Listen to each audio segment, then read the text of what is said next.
Assalamualaikum warahmatullahi wabarakatuh. Perkenalkan, kami dari kelompok 6, Akuntansi Keuangan Menengah 1. Di sini kami akan menjelaskan bab 14 tentang kewajiban tidak lancar. Di sini anggota kelompok yang pertama ada Marcella Kusumaningtyas dengan NIM 2020-12-11-032, yang kedua Dewi Ratnasari dengan NIM 2020-12-11-031, dan yang terakhir Farul Rozi dengan NIM 2020-12-11-030. Tujuan pembelajaran. Setelah mempelajari bab ini, Anda diharapkan dapat yang pertama menjelaskan sifat obligasi dan tunjukkan akuntansi untuk penerbitan obligasi. Yang kedua, menjelaskan akuntansi untuk wesel bayar jangka panjang. Yang ketiga, menjelaskan akuntansi untuk pelunasan kewajiban tidak lancar. Dan yang keempat, tunjukkan bagaimana menyajikan dan menganalisis kewajiban tidak lancar. Hutang obligasi. Tujuan pembelajaran pertama yaitu jelaskan sifat obligasi dan tunjukkan akuntansi untuk penerbitan obligasi. Tujuan pembelajaran 1, kewajiban tidak lancar atau kadang-kadang disebut sebagai hutang jangka panjang. Terdiri dari arus keluar sumber daya yang diharapkan yang timbul dari kewajiban saat ini yang tidak terutang dalam 1 tahun atas siklus operasi perusahaan. Mana yang lebih lama? Hutang obligasi, wesel bayar jangka panjang, hutang hipotek, kewajiban pensiun, dan kewajiban sewa adalah contoh kewajiban tidak lancar. Jenis obligasi. Kami mendefinisikan beberapa jenis ikatan yang lebih umum ditemukan dalam praktik sebagai berikut. Yang pertama, obligasi dengan jaminan dan tanpa jaminan. Obligasi yang dijamin didukung oleh janji semacam agunan. Obligasi hipotek dijamin dengan klaim atas real estate, obligasi perwakilan agunan dijamin dengan saham, dan obligasi perusahaan lain. Obligasi yang tidak dijamin dengan agunan tidak dijamin. Yang kedua, obligasi debentur tidak dijamin. Sebuah obligasi sampah tidak aman dan juga sangat berisiko, dan karena itu membayar tingkat bunga yang tinggi. Perusahaan sering menggunakan obligasi ini untuk membiayai pembelian dengan leverage. Yang ketiga, term obligasi seri dan obligasi yang dapat dibeli. Penerbitan obligasi yang jatuh tempo pada satu tanggal tersebut disebut obligasi berjangka. Obligasi yang jatuh tempo secara angsuran disebut obligasi seri. Yang keempat, obligasi yang dapat dikonversi. Jika obligasi dapat dikonversi menjadi sekuritas lain perusahaan, untuk waktu tertentu setelah penerbitan, obligasi tersebut adalah obligasi konversi. Yang kelima, obligasi berdiskon dalam, juga disebut sebagai obligasi tanpa bunga. Dijual dengan diskon yang memberikan total pembayaran bunga kepada pembeli pada saat jatuh tempo, tanpa pembayaran bunga berkala. Yang keenam, obligasi terdaftar dan pembawa atau kupon. Obligasi yang diterbitkan atas nama pemiliknya adalah obligasi terdaftar dan memerlukan penyerahan sertifikat dan penerbitan sertifikat baru untuk menyelesaikan penjualan. Yang ketujuh, obligasi pendapatan, yaitu obligasi pendapatan tidak membayar bunga kecuali perusahaan penerbit menguntungkan.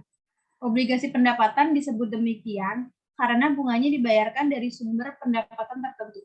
Paling sering diterbitkan oleh bandara, distrik sekolah, kabupaten, otoritas jalan tol, dan badan pemerintah. Penerbitan obligasi yaitu ada obligasi muncul dari kontrak yang dikenal sebagai bond indentur. Obligasi mewakili janji untuk membayar sejumlah uang pada tanggal jatuh tempo yang ditentukan, ditambah bunga periodik pada tingkat tertentu pada jumlah jatuh tempo atau nilai nominal. Penilaian dan akuntansi hutang obligasi. Penerbitan dan pemasaran obligasi ke publik tidak terjadi dalam semalam. Biasanya memakan waktu berminggu-minggu atau bahkan berbulan-bulan. Pertama, perusahaan penerbit harus mengatur penjamin emisi yang akan membantu pasar dan menjual obligasi. Kemudian, ia harus mendapatkan persetujuan peraturan untuk penerbitan obligasi, menjalani audit, dan menerbitkan prospektus atau dokumen yang menjelaskan fitur obligasi dan informasi keuangan terkait. Komunitas investasi menilai obligasi pada nilai sekarang dari arus kas masa depan yang diharapkan, yang terdiri dari bunga dan pokok. Tingkat yang digunakan untuk menghitung nilai sekarang dari arus kas ini adalah tingkat bunga yang memberikan pengembalian yang dapat diterima atas investasi yang sepadan dengan karakteristik resiko penerbit. Tingkat bunga yang tertulis dalam persyaratan obligasi dan sering dicetak pada sertifikat obligasi dikenal sebagai tingkat bunga yang dinyatakan, kupon atau nominal. Penerbit obligasi menetapkan tingkat ini. Tingkat bunga yang dinyatakan sebagai presentasi dari nilai nominal obligasi atau juga disebut nilai nominal, jumlah pokok, atau nilai jatuh tempo. Obligasi diterbitkan di par. Jika kurs yang digunakan oleh komunitas investasi atau pembeli sama dengan kurs yang disebutkan, obligasi tersebut dijual pada par. Artinya, nilai par sama dengan nilai sekarang dari obligasi yang dihitung oleh pembeli dan harga beli saat ini. Obligasi diterbitkan dengan diskon atau premium. Jika kurs yang digunakan oleh komunitas investasi atau pembeli berbeda dari kurs yang dinyatakan, nilai sekarang dari obligasi yang dihitung oleh pembeli dan harga beli saat ini akan berbeda dari nilai nominal obligasi. Selisih antara nilai nominal dan nilai sekarang obligasi menentukan harga sebenarnya yang dibayar pembeli untuk obligasi tersebut. Perbedaan ini berupa diskon atau premium. Yang pertama, jika obligasi dijual kurang dari nilai nominalnya, obligasi tersebut dijual dengan harga diskon. Yang kedua, jika obligasi dijual lebih dari nilai nominal, mereka menjual dengan harga premium. Tingkat bunga yang benar-benar diperoleh oleh pemegang obligasi disebut hasil efektif atau tingkat pasar. Jika obligasi dijual dengan diskon, hasil efektif melebihi tingkat yang ditentukan. Sebaliknya, jika obligasi dijual dengan harga premium, hasil efektif lebih rendah dari tingkat yang ditetapkan. Metode bunga efektif. Perusahaan mencatat penyesuaian biaya ini sebagai beban bunga obligasi selama umur obligasi melalui proses yang disebut amortisasi. Amortisasi diskon meningkatkan obligasi beban bunga. Amortisasi premi mengurangi beban bunga obligasi. Prosedur yang diperlukan untuk amortisasi diskonto atau premium adalah metode bunga efektif, atau juga disebut amortisasi nilai sekarang. Di bawah metode bunga efektif perusahaan, yang pertama, hitung beban bunga obligasi terlebih dahulu dengan mengalihkan nilai tercatat atau book value obligasi pada awal periode dengan tingkat bunga efektif. Yang kedua, tentukan diskonto atau amortisasi premi selanjutnya dengan membandingkan beban bunga obligasi dengan bunga atau tunai yang harus dibayar. Ilustrasi 14.5 menggambarkan secara grafis perhitungan amortisasi, yaitu bond interest expense, carrying value of bond at beginning of period dikali effective interest rate dikurang face account of bond dikali state interest rate sama dengan amortization amount. Next.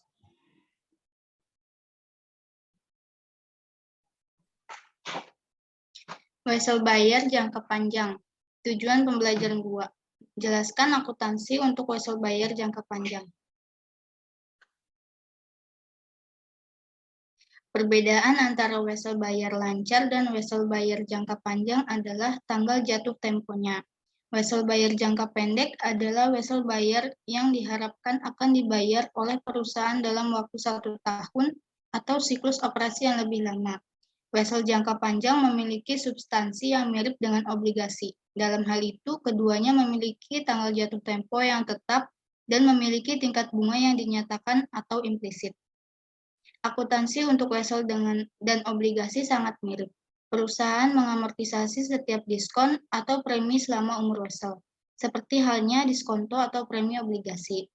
Perusahaan menghitung nilai sekarang dari wesel berbunga, mencatat penerbitannya, dan mengamortisasi diskon atau premi dan akrual bunga dengan cara yang sama seperti yang mereka lakukan untuk obligasi. Next.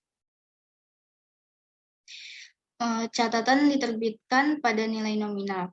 Artinya, tidak akan mengakui premi atau diskon untuk mencatat penerbitan untuk jurnalnya cash pada notes payable 10.000. Untuk mengakui bunga yang terjadi setiap tahun, jurnalnya interest expense 1.000 dari 10.000 dikali 0,1 pada cash 1.000. Next. Catatan tidak diterbitkan pada nilai nominal. Catatan tanpa bunga. Jika sebuah perusahaan menerbitkan wesel tanpa bunga atau non-bunga, hanya untuk uang tunai, itu mengukur nilai sekarang wesel dengan uang tunai yang diterima. Tingkat bunga implisit adalah tingkat yang menyamakan kas yang diterima dengan jumlah yang harus dibayar di masa depan. Perusahaan penerbit mencatat perbedaan antara jumlah nominal dan nilai sekarang atau uang diterima sebagai diskon dan mengamortisasi jumlah tersebut dengan ke beban bunga selama umur wesel. Untuk mencatat penerbitan wesel, jurnalnya cash pada notes payable 7.721,80. Untuk mengamortisasi diskon dan mengakui beban bunga setiap tahun dengan menggunakan metode bunga efektif. Ilustrasi 14.15 adalah jadwal amortisasi diskonto notes. KOF mencatat beban bunga pada akhir tahun pertama dengan menggunakan metode bunga efektif. Untuk penghitungannya sebagai berikut. Untuk jurnalnya, interest expense pada notes payable sebesar 694,96 dari 7.721,8 dikali 0,09. Next. Catatan berbunga. Wesel tanpa bunga adalah contoh perbedaan ekstrim antara kurs yang dinyatakan dan tarif efektif.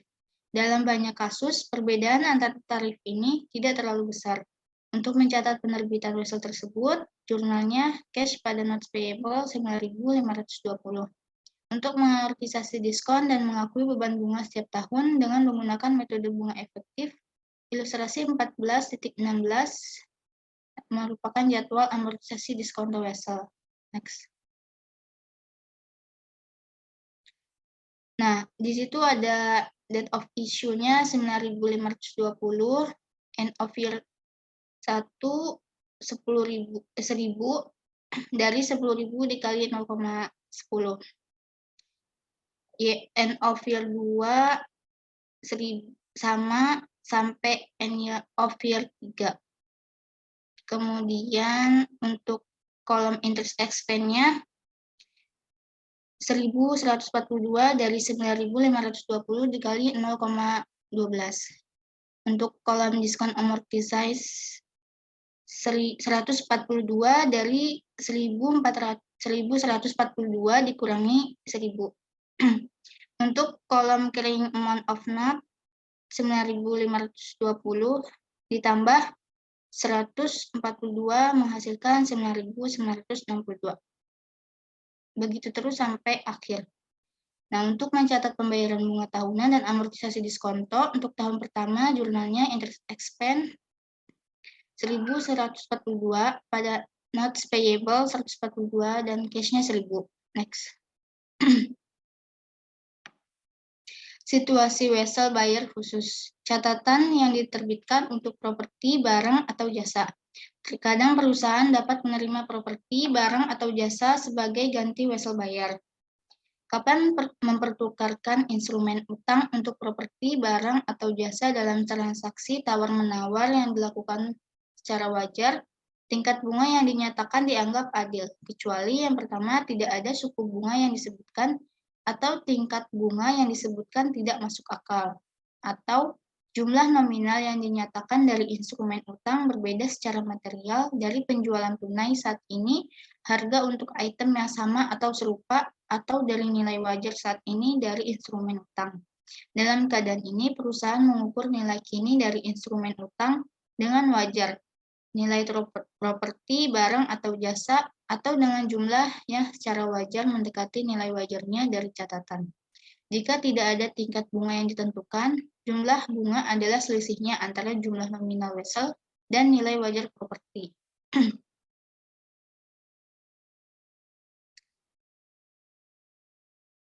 Ilustrasi 14.17, pembukuan transaksi non-tunai. Di situ ada health spa service, land pada notes payable sebesar 200.000, scenic development, notes receivable pada sales revenue 200.000. Pilihan suku bunga dalam transaksi wesel. Suku bunga efektif atau suku bunga pasar terbukti atau dapat ditentukan oleh pihak lain faktor yang terlibat dalam pertukaran, seperti nilai wajar dari apa yang diberikan atau diterima. Tapi, jika sebuah perusahaan tidak dapat menentukan nilai wajar dari properti, barang jasa, atau hak lainnya, dan jika wesel tersebut tidak memiliki pasar siap, menentukan nilai sekarang dari utang uang kertas lebih sulit. Untuk memperkirakan saat ini nilai wesel dalam keadaan seperti itu, perusahaan harus memperkirakan tingkat bunga yang berlaku yang mungkin berbeda dari tingkat bunga yang dinyatakan. Proses pendekatan suku bunga ini disebut imputasi, dan tingkat bunga yang dihasilkan disebut tingkat bunga yang diperhitungkan. Tarif yang berlaku untuk instrumen serupa dari penerbit dengan peningkat kredit yang sama mempengaruhi pilihan kecepatan. Faktor lain seperti perjanjian yang membatasi agunan, jadwal pembayaran, dan prime yang ada suku bunga juga berperan. Perusahaan menentukan tingkat bunga yang diperhitungkan saat mereka menerbitkan wesel. Setiap perubahan selanjutnya dalam suku bunga yang berlaku diabaikan. Next. Ilustrasi 14.20 merupakan jadwal amortisasi diskonto menggunakan input interest rate. Untuk penghitungannya, di kolom cash paid 2%, itu 11.000. Interest expense-nya 8%, yaitu 33.459. Untuk diskon amortize 22.459 dan carrying amount of note-nya 418.239. Untuk 440.698 didapatkan dari 418.239 ditambah 22.459 atau dari kolom diskon amortize sama dengan 440.698. Begitupun sampai bawah. Untuk mencatat pembayaran bunga tahun pertama dan amortisasi diskon, jurnalnya Desember 31, 2023, interest expense 33.459, pada note payable 22.459, cash-nya 11.000. Next. Hutang wesel hipotek. Bentuk umum wesel bayar jangka panjang adalah wesel bayar hipotek. Wesel bayar hipotek adalah surat promes yang dijamin dengan dokumen yang disebut hipotek, yang menjaminkan hak atas properti sebagai jaminan untuk pinjaman. Individu kepemilikan dan kemitraan lebih banyak menggunakan wesel bayar hipotek sering daripada perusahaan besar, atau yang biasanya menemukan bahwa penerbitan obligasi menawarkan keuntungan dalam mendapatkan pinjaman besar. Pinjaman biasanya menerima uang tunai untuk jumlah nominal dari catatan hipotek. Dalam hal ini, wajah jumlah catatan adalah kewajiban sebenarnya dan tidak ada diskon atau premi yang terlibat. Ketika pemberi pinjaman menilai poin, namun jumlah total yang diterima oleh peminjam kurang dari jumlah nominal wesel, poin menaikkan suku bunga efektif di atas suku bunga yang ditentukan dalam wesel. Sebuah titik adalah 1% dari wajah catatan. Hipotek dapat dibayarkan secara penuh pada saat jatuh tempo atau dengan mencicil selama masa pinjaman. Jika dibayar di jatuh tempo, mengklasifikasikan hutang hipoteknya sebagai kewajiban tidak lancar pada laporan posisi keuangan sampai saat mendekati tanggal jatuh tempo, menjamin menunjukkannya sebagai saat ini beban. Jika dibayar dengan mencicil, angsuran yang jatuh tempo saat ini adalah kewajiban. Dengan sisanya, sebagai kewajiban tidak lancar. Pemberi pinjaman telah mengganti sebagian hipotek suku bunga tetap tradisional dengan hipotek alternatif pengaturan. Sebagian besar pemberi pinjaman menawarkan hipotek dengan suku bunga variabel, atau disebut juga hipotek suku bunga mengambang atau suku bunga yang dapat disesuaikan, yang menampilkan suku bunga terkait dengan perubahan suku bunga pasar yang berfluktuasi. Umumnya, pemberi pinjaman dengan tingkat variabel menyesuaikan tingkat bunga pada interval 1 atau 3 tahun, mengelompokkan penyesuaian terhadap perubahan kurs utama atau kurs penawaran antar bank lender atau LIBOR. Next.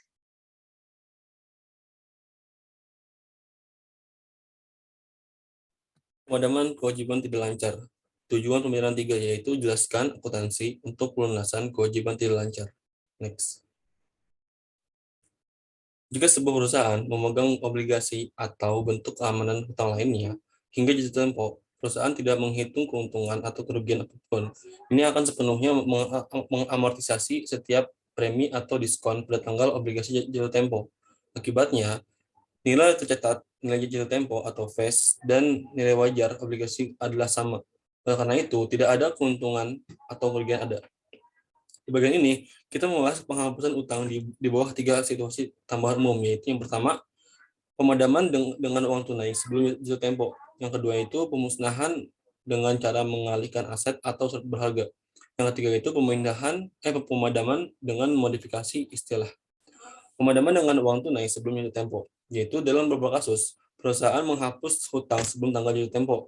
Jumlah yang dibayarkan pada pelunasan atau penebusan jatuh tempo, termasuk premi, panggilan, dan biaya perolehan kembali, disebut harga perolehan kembali. Pada tanggal tertentu, jumlah tercatat dari next. Obligasi adalah jumlah yang terutang pada saat jatuh tempo, disesuaikan dengan premi atau diskonto yang belum diamortisasi. Setiap kelebihan dari nilai tercatat bersih atas harga perolehan kembali adalah keuntungan dari pelunasan. Selisih lebih dari harga perolehan kembali atas nilai tercatat adalah kerugian dari pelunasan pada saat perolehan kembali. Premi atau diskonto yang belum diamortisasi harus diamortisasi sampai dengan tanggal perolehan kembali. Perhatikan bahwa seringkali menguntungkan bagi penerbit untuk memperoleh seluruh penerbitan obligasi yang beredar dan menggantinya dengan penerbitan obligasi baru dengan tingkat bunga yang lebih rendah. Penggantian penerbitan yang sudah ada dengan yang baru disebut pengambilan dana. Apakah pelunasan lebih awal atau pelunasan obligasi yang beredar adalah situasi non-pengembalian dana atau pengambilan dana, perusahaan harus mengakui perbedaan atau keuntungan atau kerugian antara harga perolehan kembali dan jumlah tercatat obligasi yang ditebus dalam pendapatan atau dalam pendapatan dan biaya dari periode penebusan. Next.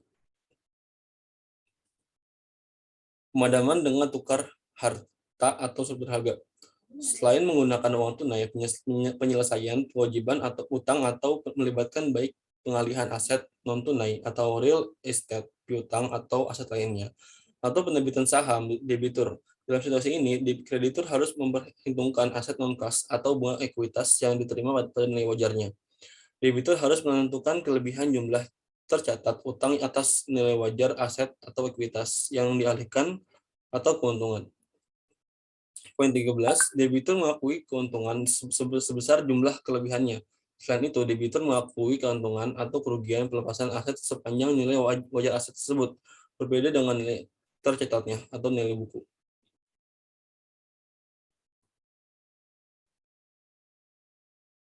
Pengalihan aset.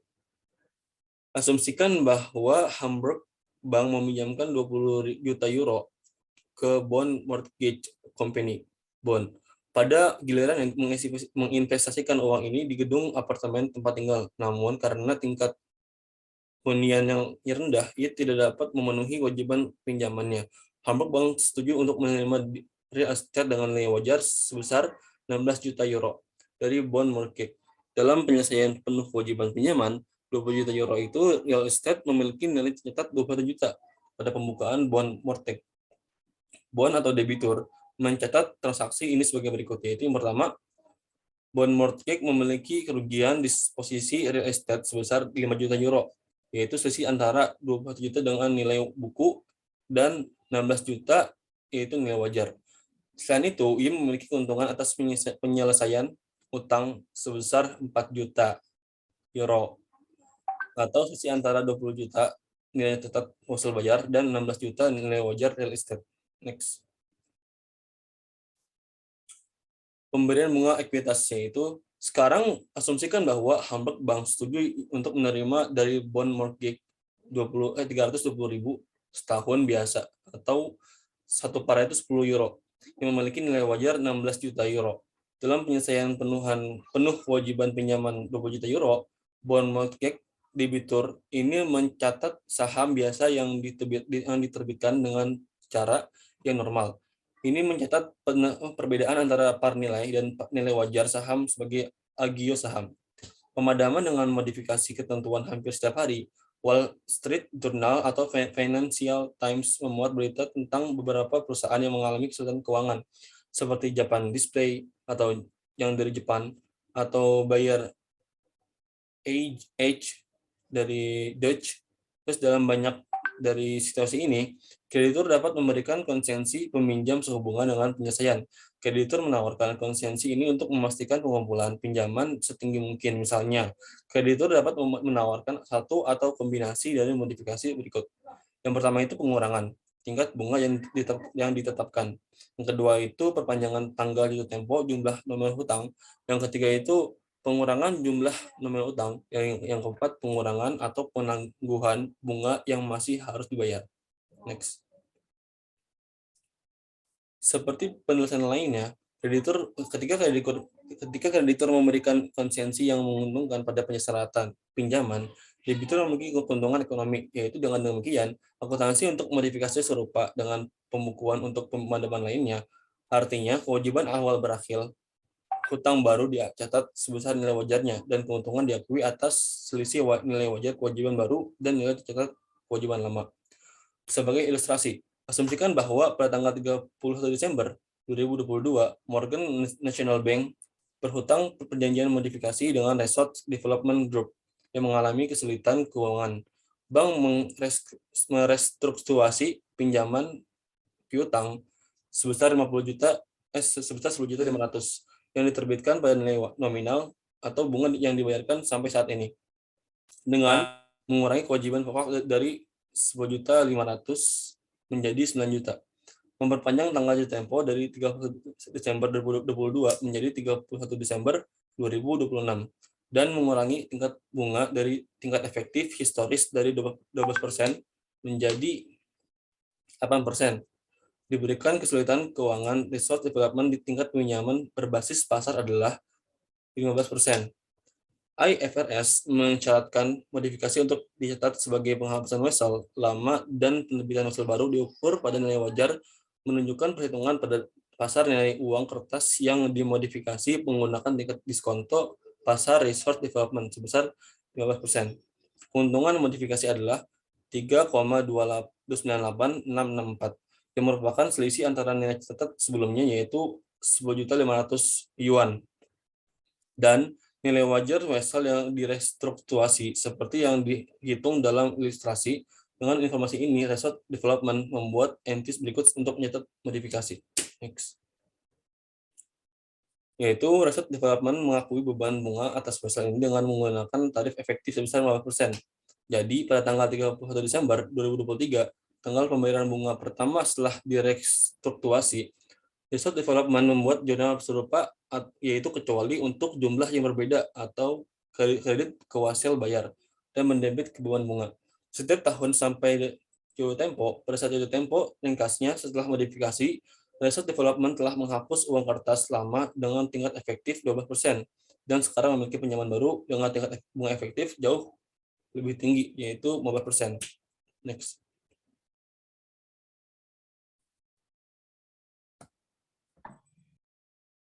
Tujuan pembelajaran 4. Tunjukkan bagaimana menyajikan dan menganalisis kewajiban tidak lancar. Opsi nilai wajar. Seperti yang ditunjukkan sebelumnya, liabilitas jangka panjang seperti obligasi dan wesel bayar umumnya diukur pada biaya perolehan diamortisasi atau nilai nominal hutang disesuaikan dengan pembayaran dan amortisasi premi atau diskonto.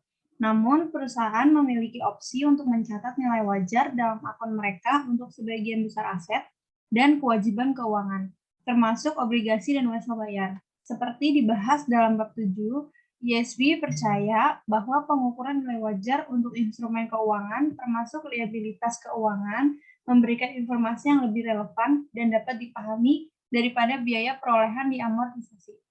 Ini menganggap nilai wajar lebih relevan karena mencerminkan nilai setara kas saat ini dari instrumen keuangan. Pengukuran nilai wajar.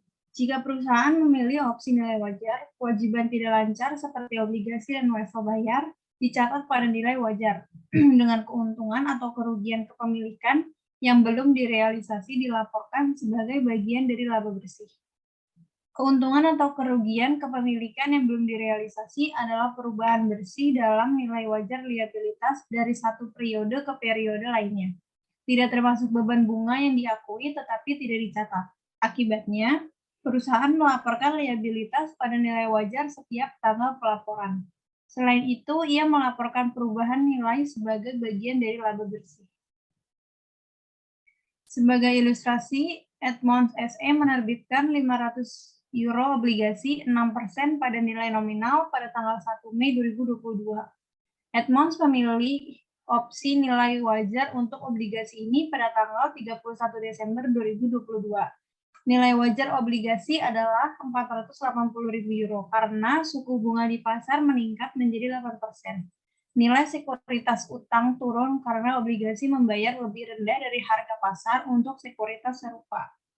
Di bawah opsi nilai wajar, Edmonds membuat entry sebagai berikut. Bonds payable sebesar 20.000 didapat dari 500.000 euro dikurang 480.000.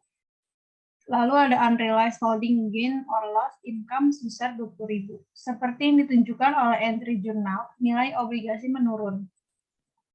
Penurunan ini mengarah pada pengurangan kewajiban obligasi dan menghasilkan keuntungan kepemilikan yang belum direalisasi, yang dilaporkan sebagai bagian dari laba bersih. Nilai utang Edmonds menurun karena suku bunga meningkat. Sebagai ilustrasi, Edmonds SE menerbitkan 500.000 euro obligasi 6% pada nilai nominal pada tanggal 1 Mei 2022. Edmonds memilih opsi nilai wajar untuk obligasi ini.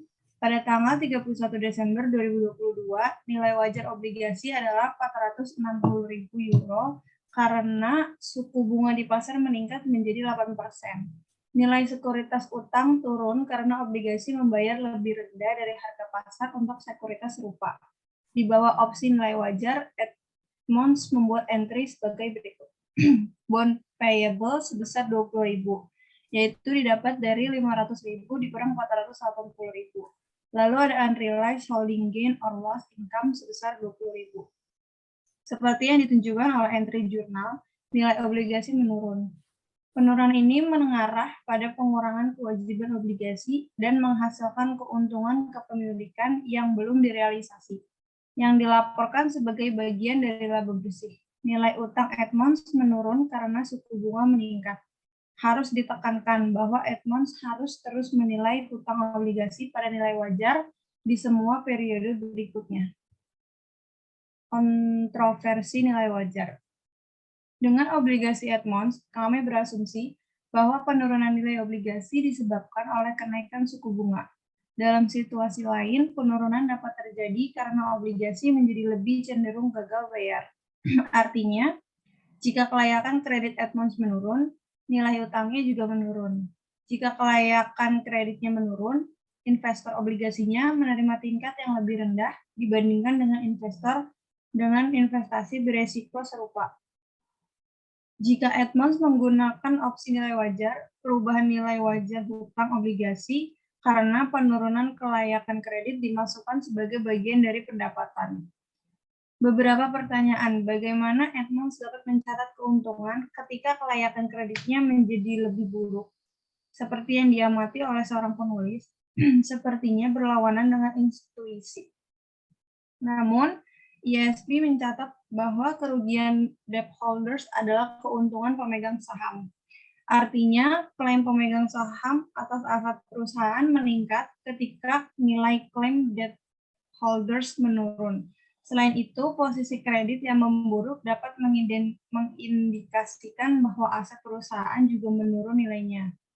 Dengan demikian, perusahaan mungkin melaporkan kerugian di sisi aset, yang akan mengimbangi keuntungan di sisi kewajiban. ISB tampaknya setuju dengan pernyataan ini dan menyatakan bahwa efek dari perubahan risiko kredit perusahaan tidak boleh mempengaruhi laba rugi kecuali liabilitas dimiliki untuk diperdagangkan. Oleh karena itu, setiap perubahan nilai liabilitas akibat perubahan risiko kredit harus dilaporkan dalam penghasilan komprehensif lain. Sebagai ilustrasi, asumsikan perubahan tingkat bunga yang terkait dengan obligasi Edmonds yang dijelaskan di bagian sebelumnya. Perubahan dari 6% menjadi 8% karena penurunan kualitas kredit obligasi ini. Di bawah opsi nilai wajar, Edmonds membuat entry sebagai berikut, yaitu bond payable sebesar 20.000, lalu ada unrealized holding gain or loss equity sebesar 20.000.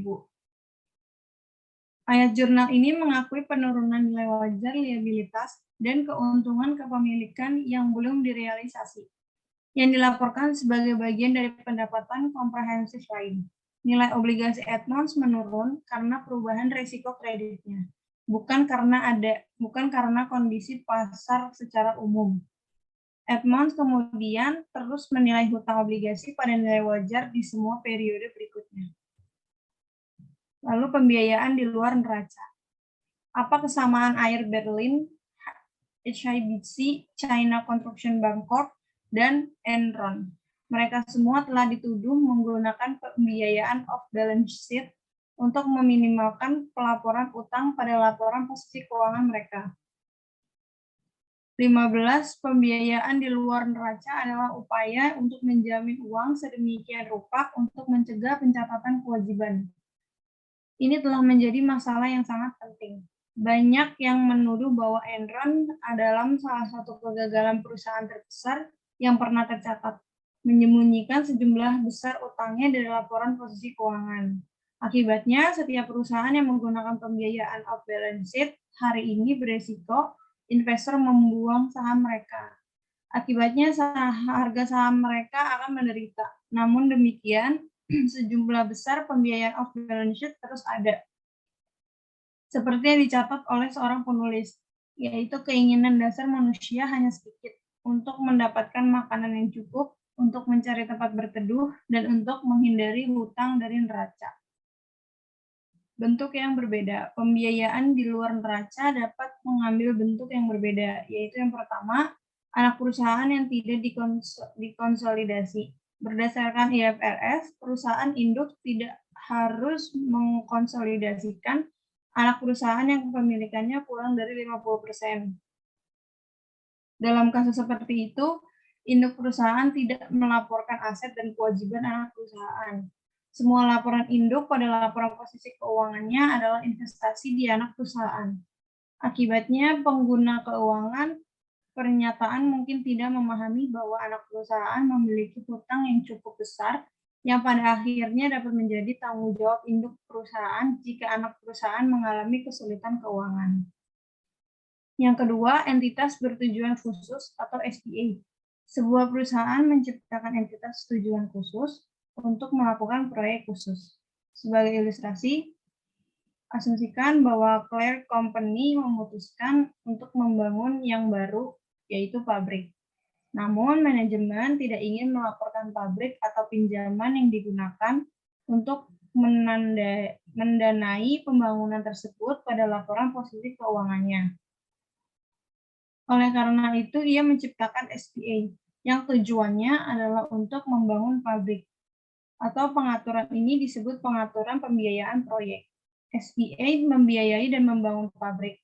Sebagai imbalannya, Clark menjamin bahwa ia atau beberapa pihak luar akan membeli semua produk yang dihasilkan oleh pabrik, atau kadang-kadang disebut sebagai kontrak take or pay.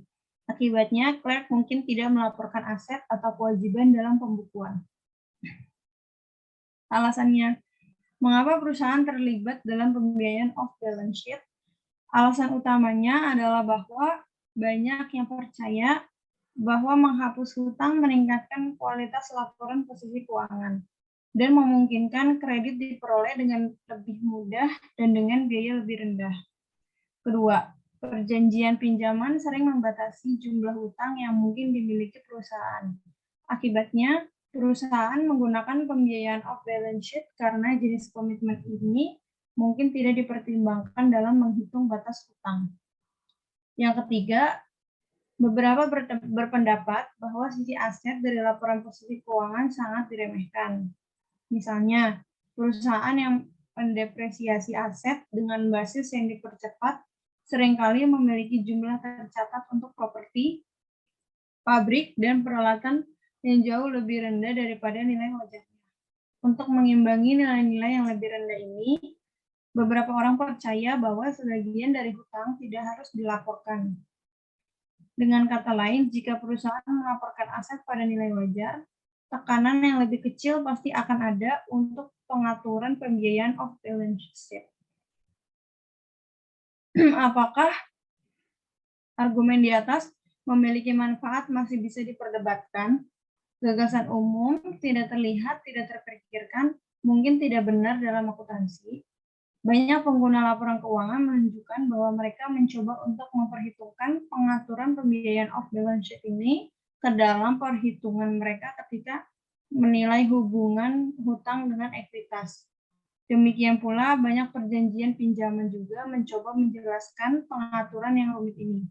Namun demikian, banyak perusahaan masih percaya bahwa manfaat akan diperoleh jika mereka menghilangkan kewajiban tertentu dari laporan posisi keuangan. Masalah yang berkembang, pelaporan off and on. Dunia off balance sheet perlahan tapi pasti menjadi lebih on balance sheet.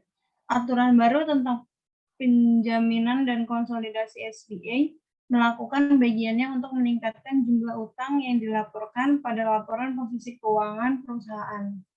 Lihat catatan kaki 16 untuk diskusi tentang panduan konsolidasi ISB. Selain itu, perusahaan harus mengungkapkan pengaturan off balance sheet dan kewajiban kontraktual yang saat ini memiliki atau kemungkinan besar memiliki dampak material di masa depan terhadap kondisi keuangan perusahaan. Di bawah ini adalah tabel pengungkapan kewajiban kontraktual Novartis Group karena Novartis mendaftarkan sekuritasnya di Amerika Serikat. Maka Novartis tunduk pada aturan SIC Amerika Serikat. Ini adalah ilustrasi Novartis Group. Penyalahgunaan pembiayaan off balance sheet Enron untuk menyembunyikan hutang sangat mengejutkan dan tidak pantas. Satu lapisan perak dalam bencana Enron bagaimanapun adalah bahwa badan pembuat standar sekarang memberikan panduan yang lebih baik tentang pelaporan kewajiban kontraktual perusahaan. Kami percaya aturan SICAS yang mengharuskan perusahaan untuk melaporkan kewajiban mereka selama periode waktu akan sangat berguna bagi komunitas investasi. Penyajian kewajiban tidak lancar. Perusahaan yang memiliki jumlah besar dan banyak masalah kewajiban tidak lancar sering melaporkan hanya satu jumlah dalam laporan posisi keuangan. Didukung dengan komentar dan schedule dalam catatan terlampir.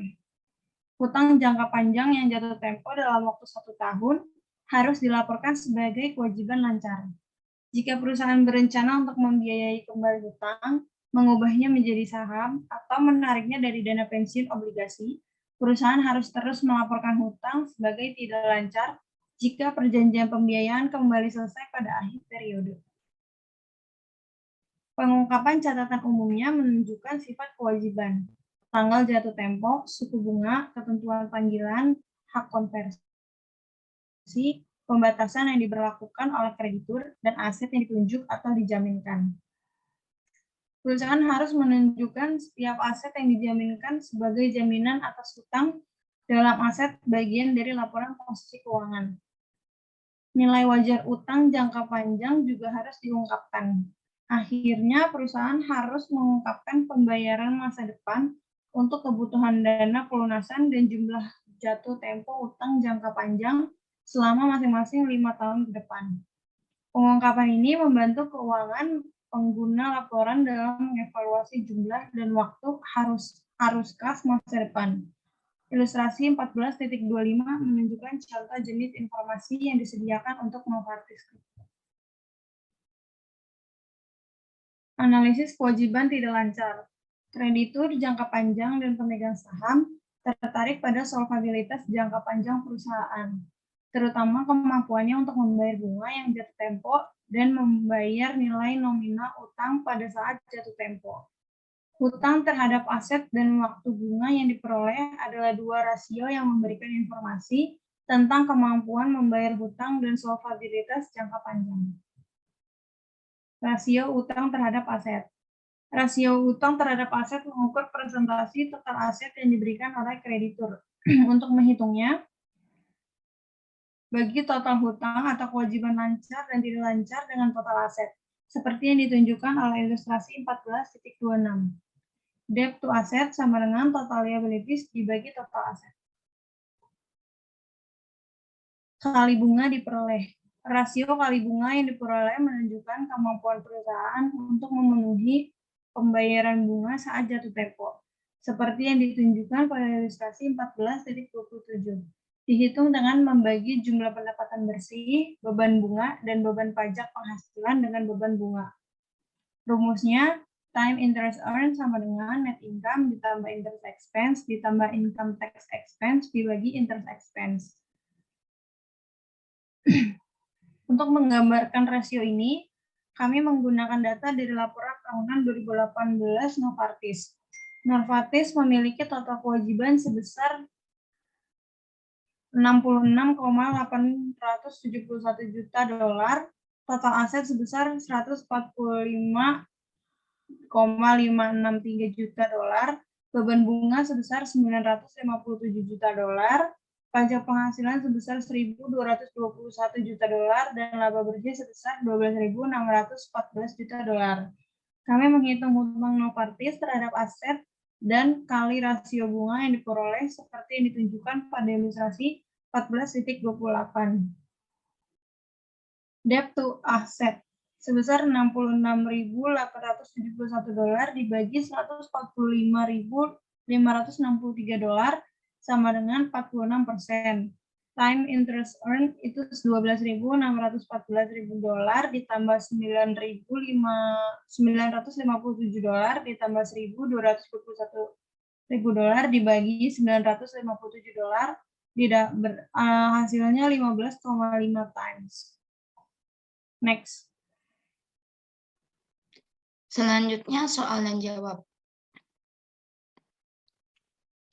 Exercise 13.6 Compensate absence Mathewson SA memulai beroperasi pada 2 Januari 2021 memperkerjakan 9 orang yang bekerja 8 jam sehari dan dibayar per jam.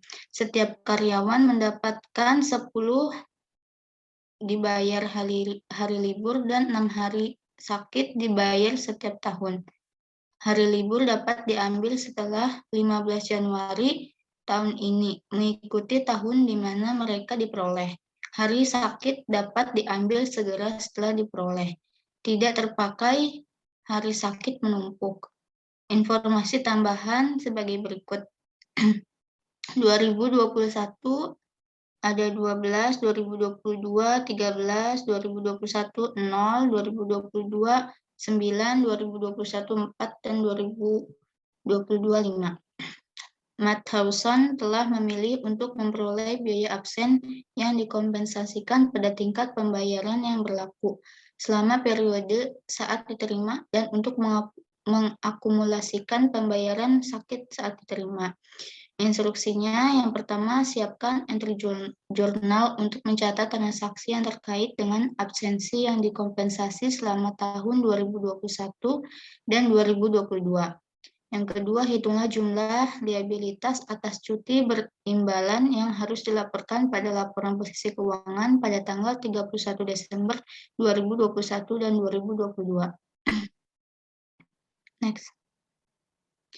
Untuk jawabannya, yang A, to accrue expense and liability for compensate absences, jurnalnya wage expense 13.824, pada vacation wage payable 8.640 dari penghitungan 9 karyawan dikali 12 dolar per jam dikali 8 dikali 10 hari. Kemudian sick pay wages payable 5.184, penghitungannya dari 9 dikali 12 dikali 8 dikali 6. Untuk mencatat pembayaran kompensasi time when used by employees, Jurnalnya sick pay wages payable 3.456 dari 9 dikali 12 dolar dikali 8 dikali 4. Pada cash 3.456. To accrue expense and liability for compensate expenses, wage expense 14.976, pada vacation wage payable 9.360, penghitungannya dari 9 dikali 13 dolar dikali 8 dikali 10 hari. Six pay wages payable-nya 5.616 dari 9 dikali 13 dolar dikali 8 dikali 6 hari. Untuk mencatat pembayaran kompensasi time when used by employers, wages expense 792, vacation wages payable 7.776, didapatkan dari 9 dikali 12 dolar dikali 8 dikali 9 hari.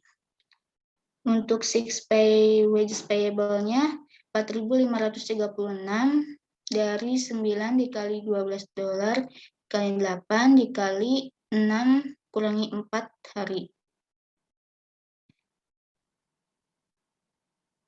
5 dikurangi 2 hari. Pada cashnya 13.104.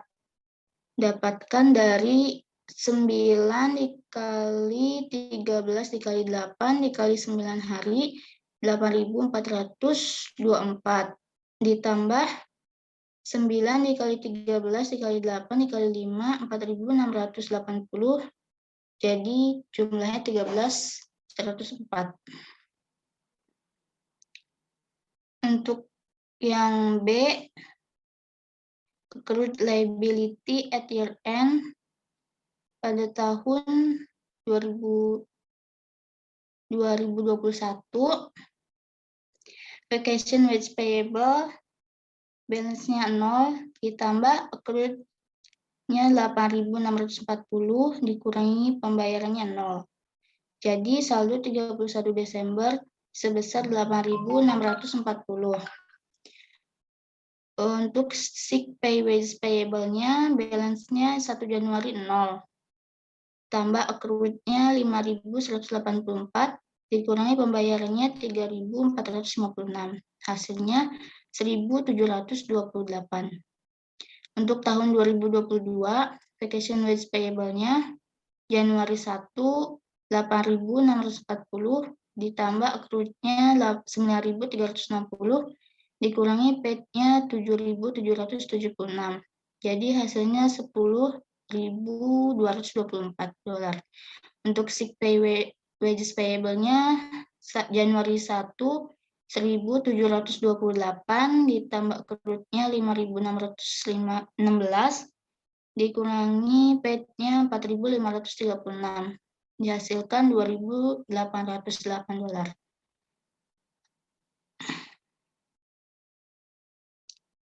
Next.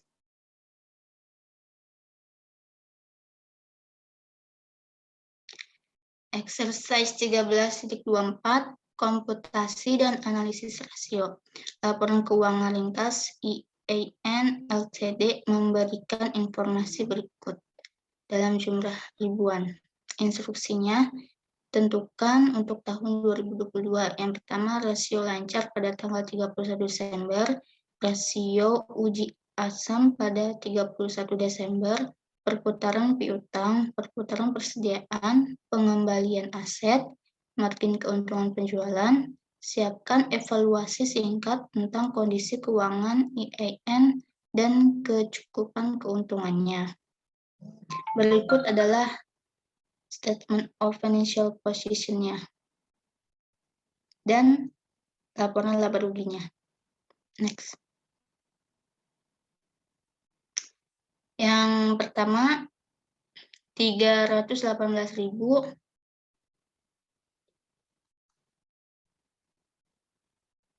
dibagi 87.000 sama dengan 3,66 kali.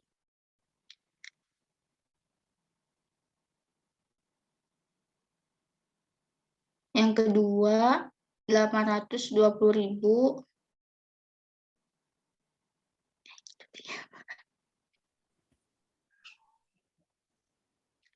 Yang pertama, 318.000 dibagi 87.000 sama dengan 3,66 kali.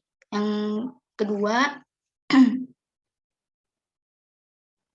820.000 dibagi 200.000 ditambah 170.000 dibagi 2 sama dengan 4,43 kali atau 82 hari.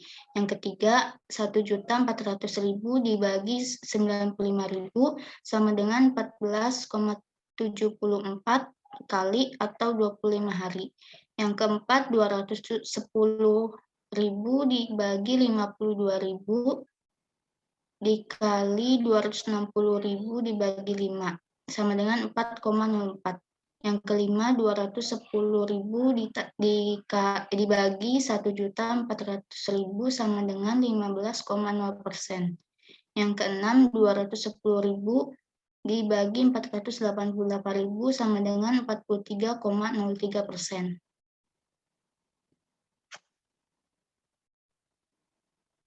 Yang B, yang pertama tidak berpengaruh pada rasio lancar jika sudah termasuk dalam penyisihan piutang ragu-ragu.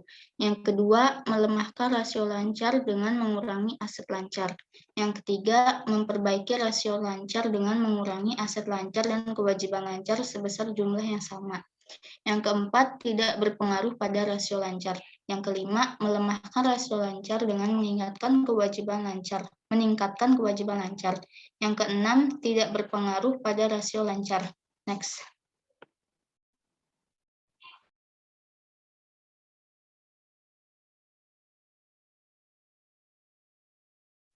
Berikutnya untuk problem, yaitu P13-11.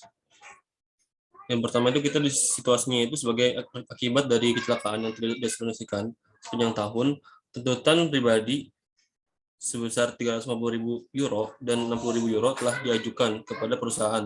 Ini adalah penilaian dari penasihat hukum Polska bahwa hasil yang tidak menguntungkan tidak mungkin terjadi dalam kasus. Di sini kita diminta untuk yang A, buatlah ayat jurnal yang harus dicatat pada tanggal 30 Desember 2022 untuk mengakui masing-masing situasi di atas. Dan yang B itu, kita diminta untuk tunjukkan apa yang harus dilaporkan relatif terhadap situasi dalam laporan keuangan dan catatan yang menyertai. Jelaskan mengapa. Next. Yang A itu, jurnalnya kerugian akibat kecelakaan yang tidak diasumsikannya itu sebesar 250.000 di debit pada tanggung jawab atas kecelakaan yang tidak diasumsikan sebesar 250.000 di kredit. Yang kedua itu kerugian dari pengambil alihan, yaitu 1,925 juta pada penyisihan pengambil alihan, yaitu 5.725.000 dikurang dalam kurung 40% dikali dengan 9,5 juta. Maka diperoleh hasilnya 1,925 juta. Untuk yang ketiga itu tidak diperlukan entry. Dan untuk situasi yang keempat itu jurnalnya itu rugi kontrak sewa sebesar 950.000 di debit dan di kreditnya itu kewajiban kontrak sewa sebesar 950.000. Dan untuk yang kelima itu situasi kelima itu tidak ada ayat jurnal penyesuaian atau tidak ada ayat. Yang B itu satu itu kerugian dan kewajiban telah dicatat dalam kasus pertama karena yang pertama itu perusahaan memiliki kewajiban kini pada tanggal laporan keuangan sebagai akibat dari peristiwa masa lalu. Yang kedua itu kemungkinan besar akan diperlukan arus keluar untuk menyelesaikan kewajiban. Dan yang ketiga, estimasi yang andal dapat dibuat yaitu terjadinya kecelakaan yang tidak diasuransikan selama tahun tersebut ditambah dengan tuntutan cedera yang belum diselesaikan dan perkiraan pengacara tentang kemungkinan kerugian yang diperlukan pengakuan kewajiban kontingensi. Mungkin sekian dari kelompok kami. Lebih kurangnya kami mohon maaf. Terima kasih. Wassalamualaikum warahmatullahi wabarakatuh.